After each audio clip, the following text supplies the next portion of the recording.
Hi guys and welcome back. So today I'm going to be showing you how to make this pumpkin Basque cheesecake. Let's begin.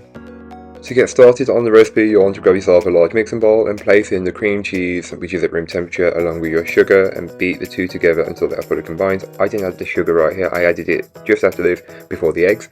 Once the eggs have been added, mix them in until they are fully incorporated. It will change the consistency of the mixture, which is normal. It's smooth and glossy, but it should still have a gelatinous kind of texture.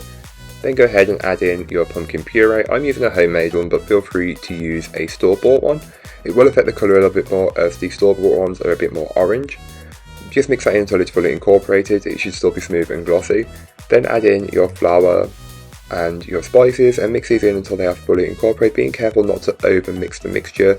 Then give the bowl a good scraping down, and this is just to incorporate any bits that may not have been fully worked in from earlier on.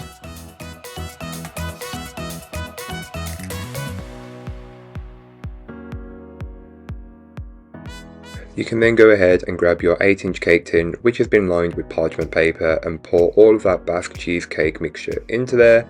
And again, because it's quite liquid, it will not be so gelatinous. It will not be so thick, so it will not be gelatinous.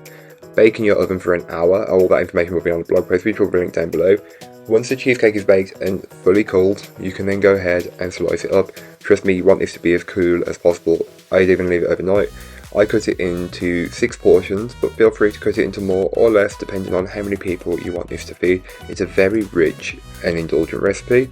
But that's all for today. I hope you enjoyed. If you did, don't forget to like, comment and subscribe for more from me, and I'll be back again very soon with another recipe, so join me then. In the meanwhile, don't forget to check out the description. There'll be links to this recipe, a link to my blog and links to all my social medias. But that's all for today. I hope you enjoyed. Bye guys.